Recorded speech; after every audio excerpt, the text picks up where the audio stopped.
Hello everyone, welcome to Advanced Knowledge Systems and a warm welcome to AKS IAS Academy. And about me, I'm Sandeep Bhushan Tumala, and my credentials are I have 10 years of teaching experience for civil services.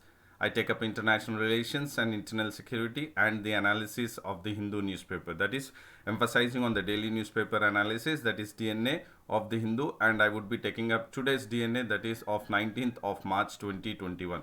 And throughout my session, I would be emphasizing on the keywords and the key phrases from the Hindu newspaper, which wherein we will identify the factual, analytical and conceptual questions which will be very crucial for UPSC prelims perspective. And while you imbibe the keywords and the key phrases in your mains answer writing, your mains would be precise and concise. Answers in the mains examination, you would score higher marks, and thereby it will help you to crack both the prelims as well as mains examinations. So therefore, the session that is at AKS IAS Academy Daily News Analysis will be crucial and will be very informative for you. And before we get into the DNA of the newspaper, we would be focusing at the quote of the day, and the quote of the day says that success is a state of mind. So what is success? Success is just a state of mind. Yes, certainly it is the way you need to think about success, the way you need to think about the way you would be in future. So it is just a state of mind, and then trying to get into the mode of achieving the success is very important. And now we'll get into the DNA of the newspaper, and here it talks about the sale of electoral bonds. So the keyword here, what we would be focusing or analyzing, is the electoral bonds. And in regards to the electoral bonds, a Supreme Court has now agreed to the Prashant Bhushan advocate who would wish to urgently hear the plea. That is, the Supreme Court is now ready to hear to the plea made by the NGO, that is the NGO Association for Democratic Reforms. And this NGO, that is the Association for Democratic Reforms, wants to put a stay to the sale of new set of electoral bonds on April 1st. And this sale of electoral bonds, which is supposed to take place on April 1st, would be just before the assembly elections, that is especially in the crucial states such as West Bengal and Tamil Nadu. And because of the elections which are supposed to take place in 5 states, and especially focusing on the bigger states, that is West Bengal and Tamil Nadu, therefore the NGO has come forward to make a petition to the Supreme Court, asking the Supreme Court to put a stay to the sale of the new set of electoral bonds. So here, what is a crucial keyword, what we need to focus is that to put a stay on the electoral bonds is the petition filed by the NGO, that is Association for Democratic Reforms. And the one who was with the NGO, that is Prashant Bhushan, has said that both the RBI and the Election Commission, in this case, both the RBI and the Election Commission have said that the sale of electoral bonds have become an avenue for shell companies. That means the electoral bonds have become a place for the shell corporations and various other entities, so that these electoral bonds have become a point to park the illicit money and also the proceeds of bribes with the political parties. So the keyword here is electoral bonds, which Mr. Prashant Bhushan is making it very clear that both the RBI and the Election Commission have said about the sale of electoral bonds, and these electoral bonds have become the avenue for shell corporations to park the illicit money and also the proceeds of bribes with the political parties. So these are the two reasons which are made by the RBI and the Election Commission, and in turn put forth by the advocate Mr. Prashant Bhushan to the Supreme Court, and urging or put it in the petition, so that he is urging to put a stay on the sale of the electoral bonds, because the electoral bonds have become an avenue for shell corporations and various other entities, that is foreign companies, to park their illicit money. And now this has become an illegal sale windows. That is what the NGO is now challenging and petitioning in the Supreme Court. And in turn, the NGO has submitted that there are various serious apprehensions in regards to the sale of electoral bonds. That is just now, which is coming up with the elections. The states which are coming up with the elections are West Bengal, Tamil Nadu, Kerala, Assam, and this would make sure that by allowing the sale of the electoral bonds would increase the illegal and illicit funding for various political parties through the shell companies. So this is the submission made by the NGOs that the electoral bonds would create or would act as an illegal sale windows, and which would increase the illegal and illicit funding of political parties through various shell companies. And that is the serious apprehensions put forth by the NGO. And the NGO has also said that the electoral bond scheme has opened the doors for unlimited political donations from various foreign companies, and that is the electoral bonds have legitimized electoral corruption. This is a keyword, as legitimized electoral corruption. So please do understand the keyword here, which the NGO has submitted or said the scheme is now legitimizing electoral corruption at a huge scale, and it is also making sure that non-transparency in political funding is taking place. So first one is unlimited political donation. It has criticized against the scheme, that is electoral bonds, sale of electoral bonds. And the second one is legitimizing the electoral corruption, and also that there is non-transparency in political funding. So these are the three keywords which you can actually put forth when you are talking about the NGO, which is for the Association for Democratic Reforms. So when there is a question in regards to the democratic reforms, you can put forth what the NGO is talking about: the unlimited political donation, legitimizing electoral corruptions, and non-transparency in political funding in regards to the sale of the electoral bonds. And this scheme, that is the sale of the electoral bonds, has been notified by the government on January 2nd, 2018. And in turn, while notifying the scheme on 2018, the government has defended the scheme in the court, saying that it allowed any anonymity, that is that the name of the person will not be disclosed, that whoever is donating to the political parties, and they will be protected from political victimization. So this is the two keywords which the government has come up saying that, or it is defending by saying it is allowing anonymity and it is protecting the political donors from political victimization. But that is not being actually agreed by the NGO, that is the Association for Democratic Reforms. And in turn, the NGO has approached the Supreme Court and petitioned to stay the sale of the new set of electoral bonds, which is supposed to take place on April 1st, 2021. And if you look at this, the petitions filed by the NGO was in regards to the Finance Act of 2017 was introduced, that the use of electoral bonds. So this is the keyword what you need to focus is the Finance Act of 2017. And this Finance Act of 2017 which was introduced, which has exempted from disclosure under Representation of People's Act 1951. So the Finance Act of 2017 and the Representation of the People's Act 1951 has to be taken into consideration while you are talking, or when there is you are mentioning an answer in the mains in regards to the electoral bonds or the sale of the electoral bonds. And there is another news which talks about that Sri Lanka has assured of India's support. So we will look at what the Sri Lanka is now talking about or wishing the India's support. So the Sri Lanka's Foreign Secretary has said that there is an assurance from India towards Sri Lanka in regards to the supporting Sri Lanka at United Nations Human Rights Council.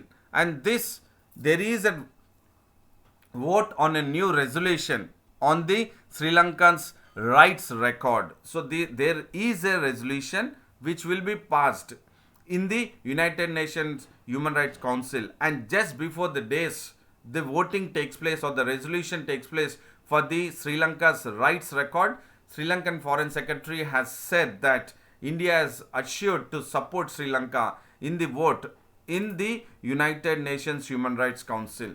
But India's External Affairs Ministry has declined to comment on the Sri Lankan Foreign Secretary's assurance, which was in regards to India supporting or assuring the support to Sri Lanka. And now we will look at what is the view of Sinhale, Buddhist nationalist in Sri Lanka in regards to the United Nations Human Rights Council. Please do understand here, this is very crucial because we would be focusing on the two ethnic groups, that is Tamilians and Sinhalese, because as we know that there are two groups, major groups, that is Tamilians and Sinhalese. And now we will focus at what is the view of the Sinhale Buddhist nationalist in regards to the United Nations Human Rights Council, which the resolution it would take up, and there is a voting which would take up in Geneva, that is in the Human Rights Council. And what is that the Sinhale Buddhist nationalists think about the UNHRC? So they say that UNHRC or the process of the entire United Nations Human Rights Council in regards to the Sri Lanka's rights record is nothing but the United Nations Human Rights Council is targeting the country, and the UNHRC is interfering with the sovereignty of the nation, that is of Sri Lanka. And the Sinhale Buddhist nationalists, they categorically reject the human rights resolution, and they say that this is politically motivated. So you need to understand the views of the Sinhalese. And what are the views of the Sinhalese in regards to the Human Rights Council session, which would take place in Geneva, that it is targeting the country, it is interfering with the sovereignty, and it is categorically rejecting the United Nations Human Rights Chief's latest report on the Sri Lanka's rights record, and it says that the council is politically motivated. And this Human Rights Council is a core group which comprises of United Kingdoms, Canada, Germany, North Macedonia, Malawi and Montenegro. And these are the countries now which have tabled the new resolutions in the United Nations Human Rights Councils. Thereby Sri Lanka is now wishing that India would support in favor of Sri Lanka in the United Nations Human Rights Council resolution, which the voting will take place. And in turn, the President of Sri Lanka, Gotabaya Rajapaksa, has written a letter to the Prime Minister of India and also the Chinese President Xi Jinping, seeking their support at the 47-member Human Rights Council or United Nations Human Rights Council. So the prelims perspective, what is the total number of the UNHRC? That is 47 members. And now we will look at what is the India stand on the Sri Lanka in regards to the Sri Lanka's record, that is in regards to the rights record, human rights record in Sri Lanka. If you look at, all eyes are on India's vote in the 47-member United Nations Human Rights Council because it has influence in the council. Not only because it has influence in the council, all eyes are on India's support. In fact, Sri Lanka is now assuring the support of India's vote in the United Nations Human Rights Council because India has influence in the council. Not only that, the second one is that there are various tensions within Sri Lankan government or Sri Lanka itself. And we have seen that there are various decisions which are taken by the Rajapaksa government which are in regards to the strategic projects. That is, we have seen that Eastern container and then Western container projects which have been taken up by Sri Lanka, or which was a trilateral wherein India, Japan and Sri Lanka were supposed to take up the projects, but which was unilaterally taken into consideration by Sri Lankan government to cancel the project, and in turn it has offered another containment zone, that is in regards to the trying to woo India for the India's support in the United Nations Human Rights Council. So what are the main perspectives that India's vote is crucial for Sri Lanka is that it has influence in the council because of the various strategic projects which the Rajapaksa government has taken. That would also influence India's vote, and also India is pressing for geopolitical concerns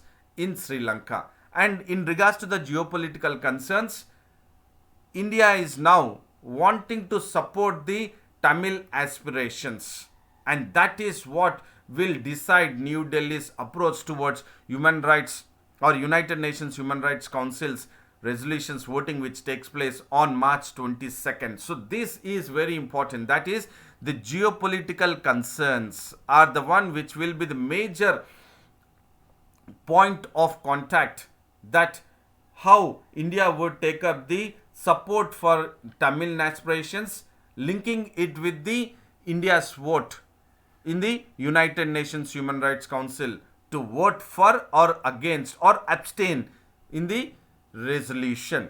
And India is also very much concerned about supporting Sri Lanka on two pillars. That is, the two pillars which India is considering is that they would support Sri Lanka's unity and territorial integrity, and by abiding the commitment made by India is to support the Tamil aspirations, especially supporting the Tamil aspirations in Sri Lanka for equity, justice and peace and dignity of Tamilians in Sri Lanka.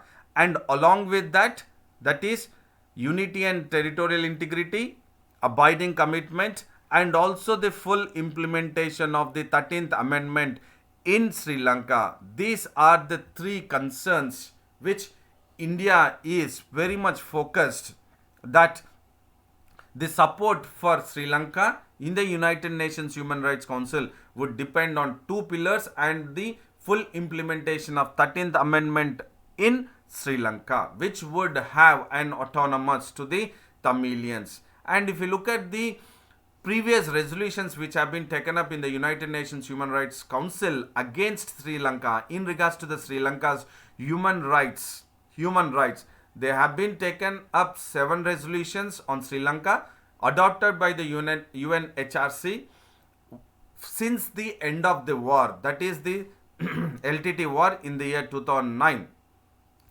Only 4 were contested to put to vote, and India voted for 3, that is in the year 2009, 12 and 13, and India has abstained in the year 2014. And the another out of 7, 3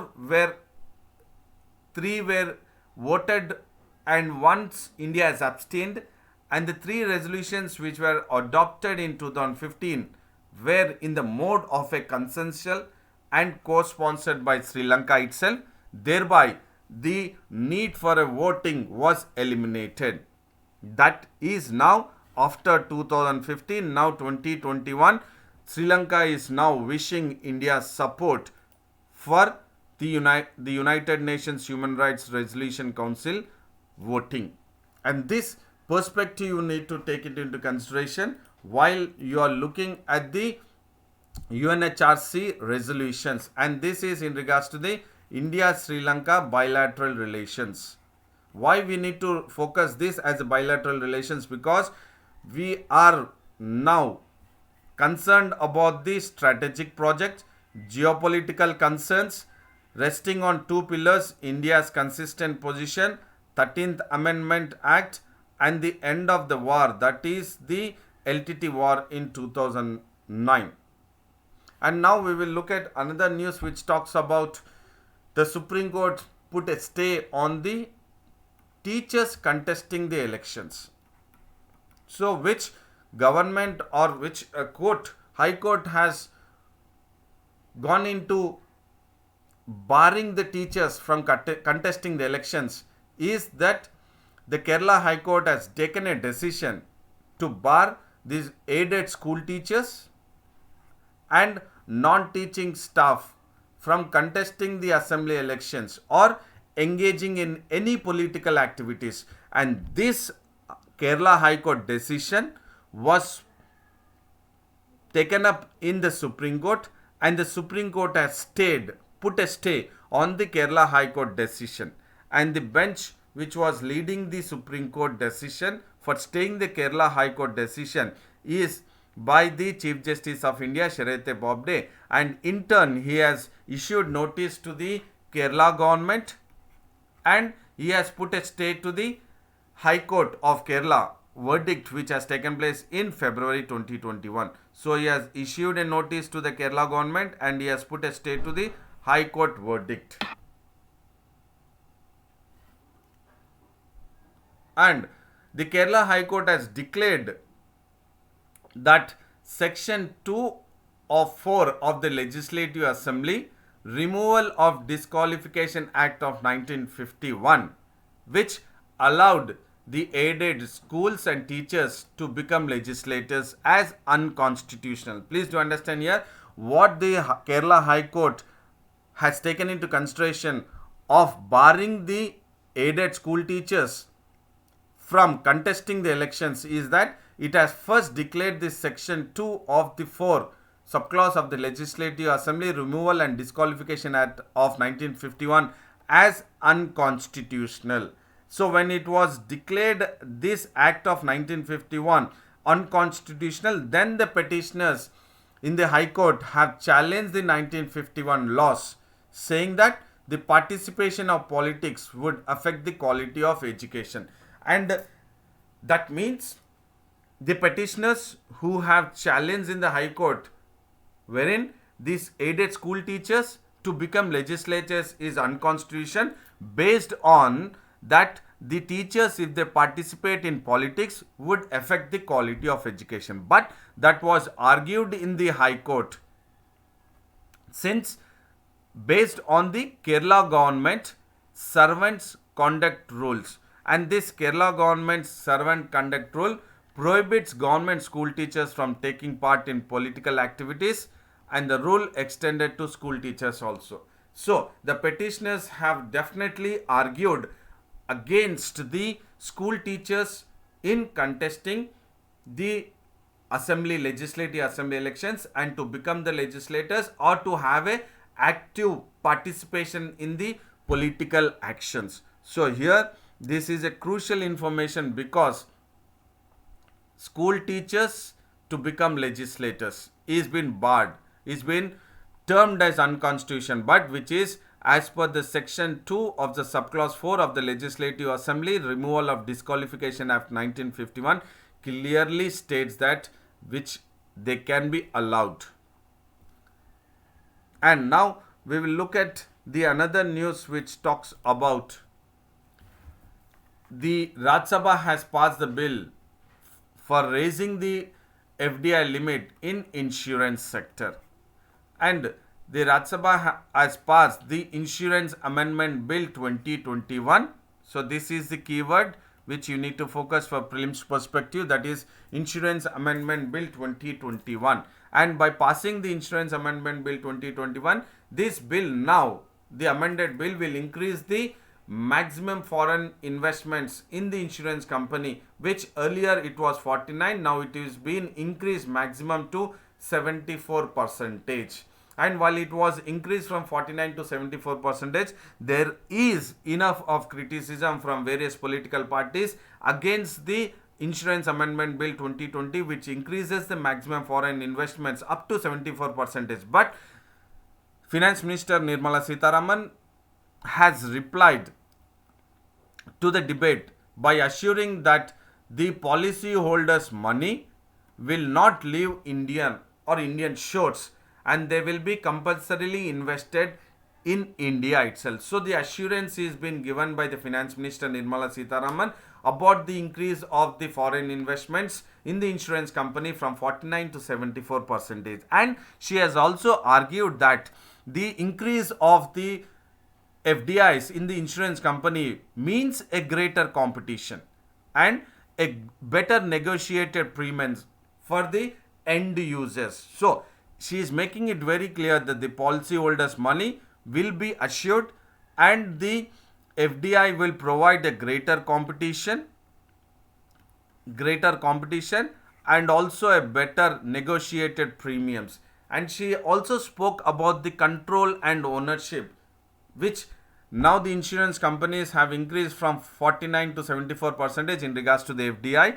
And here she is mentioning about the controls and ownership which have come up with the various safeguards and which are pertaining to the safeguards for control and ownership to the foreign firms is that the key management personnel will have Indians, and therefore once the key management personnels would have to be Indians, then it would be governed by the Indian laws. So there will not be any kind of problem to the control and ownership to the foreign firms. So she has assured, that is the Finance Minister Nirmala Sitharaman has assured the Rajya Sabha in regards to replying to the debate in passing the Insurance Amendment Bill 2021, which increases the FDI limit in the insurance company from 49 to 74 percentage. And another news which we would be focusing is in regards to the Afghan peace meet. So we know that the US has taken up with the Taliban peace deal. That means US has gone ahead with the peace deal with Taliban. Please do understand, US has gone ahead with the peace deal with Taliban, but it did not really materialize to make sure that there is a peace restored back in Afghanistan, because we have seen that there were many instances even after the peace deal brokered between US and Taliban, the Taliban's being repeatedly attacking the Afghanistan government and various ethnic groups in Afghanistan. In turn, now we have seen that Russia has hosted a peace conference for Afghanistan, and this conference, a peace conference for Afghanistan which is hosted by Russia, has brought the government representatives, the Taliban adversaries and the international observers to come together and to have a jump start to the peace process which have been stalled for almost an year, when the, as per the US peace deal, the final withdrawal of the US and NATO forces or NATO troops from Afghanistan was supposed to be taken place by May 1st, but it did not happen. So now the Russia has moved forward or come forward and then taken up the peace process for Afghanistan. And you need to understand now why Russia has interfered. What is that Russia is having the prominence even in Afghanistan or to restore peace in Afghanistan? That means we have to understand here that why USA, or it is USA and Russia which is now striving very hard that peace be restored in Afghanistan. And Russia is now calling for ceasefire, and Russia is attempting to mediate for the talks which has taken place in Doha, and now they are wanting that Afghan government and Taliban government should come up with the talks, because the earlier peace deal taken up by the US and the Taliban is still having various insurgencies and the peace deal have been stalled. That is why the Moscow has attempted, that is Russia has attempted in mediating the talks between the Afghan government and Taliban. Please do understand, earlier it was US and Taliban. Now Russia is mediating to have talks between Afghanistan government and the Taliban. This is the crucial attempt what Russia is making, and Washington and Kabul, that is US and Afghanistan, are certainly pressing for a ceasefire. But when you look at the Taliban's, they are wanting the negotiations to take place as a peace talks with the Afghan government, itself.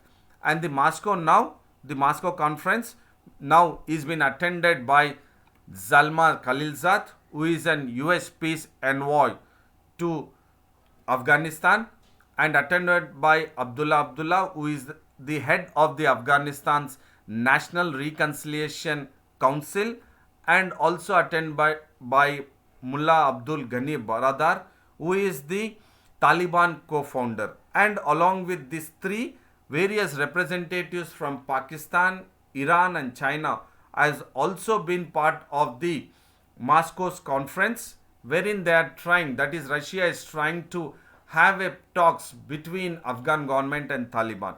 And now we will try to understand why Moscow is trying to take an attempt or make an attempt to mediate, because Moscow also has fought a 10-year war, that is Russia. Then the Soviet Union has also fought a war of 10 years war in Afghanistan, and it has pulled out its troops in the year 1989, and it has come up with the diplomatic comeback as a mediator in Afghanistan now through the Moscow conference. Please do understand, this is a background why now I am trying to explain you why Moscow has now taken an initiative to mediate the talks between Afghan government and Taliban, because it is not only US had a war of 18 years war in Afghanistan. Along with US, it was Moscow which has also fought 10-year war in Afghanistan and pulled its troops in 1989. And in regards to the troops, which US and NATO troops, the deadline to withdraw the troops from the Afghanistan, the deadline is May 1st. But if you look at the troops, Soviet troops which have been withdrawn from Afghanistan is way back in 1989. And now they are now coming up with a diplomatic procedure as a mediator in Afghanistan. And we will now look at what the Russian foreign minister in the Moscow conference has said. He has said that he is urging the Afghan government and the Taliban both to take the constructive stance, so that the constructive stand and also various compromises, that they should come up with a clear-cut peace deal, which he is wanting the international participants should help to create the necessary condition for reaching the deal. So Russia is very clear that it is not the Russia itself wanted to come up or wanted to have a peace deal or to mediate a peace deal between the Afghan government and Taliban, but along with the Afghan government and Taliban, the Russian foreign minister Sergei Lavrov is asking or is urging the international participants to help and create the necessary condition for reaching a peace deal between the Afghan government and Taliban. And he also said that the Afghan parties who are interested in the national reconciliation can reach the peace only through negotiations and compromises. So he is clearly sending a message to both, that is the Afghan government and the Taliban, that there has to be a negotiations and compromises from both the sides for the Afghan reconciliation, for Afghanistan reconciliation. And he also said that it is important to sign an agreement which would serve the interest, and this peace agreement should serve all the ethnic groups and the political forces, not only serving the interest of the key ethnic groups and the various political parties, but it should also determine the development, the vector of development in Afghanistan. So they are focused, that means Russia is focused in the interest of the key ethnic groups, political forces, and also the development of Afghanistan. Look at the way now Russia is trying to mediate, putting forth Afghan government, Taliban, international participants, making sure that there has to be a negotiations, compromises, and it should also have serving the interest of all the key ethnic groups, political forces, and also the foremost is the development of Afghanistan. And he also said that it is very important to reach quickly a peace deal wherein at the moment there is a deteriorating military and political situation in Afghanistan, and because of the deteriorating military and political situation in Afghanistan, there is a possibility in the forthcoming summer season that upsurge in fighting is likely to take place between the Afghan government and Taliban, or Taliban and the various ethnic groups. So therefore, Russian foreign minister is saying that it is important to quickly reach a peace deal. So we have focused this in regards to the Afghan peace, and Afghanistan, as I said, is the heart of Asia. As it is heart of Asia, it is very crucial that USA is trying to intervene in the peace process of Afghanistan. Russia is certainly trying to intervene in the peace process of Afghanistan, and it also affects Iran, Pakistan, also India and the Central Asian countries, 5 Central Asian countries, and that is why USA is repeatedly urging India to be part of the peace process, to have talks with the Taliban and resolve the issue. And I hope this session was informative, knowledgeable one, and then very important for mains as well as prelims perspective. So I would say a very big thank you to all, good luck to you all, and then do maintain consistency, stick to your schedule and take care of your physical health and mental health. And also do not forget to like the video, share the video, and subscribe the AKS IAS Academy English Medium YouTube channel, and also have access to the website and Telegram link of Advanced Knowledge System. And then see you again with the DNA, that is daily news analysis, tomorrow with the AKS IAS Academy. Till then, thank you, goodbye, and then take care.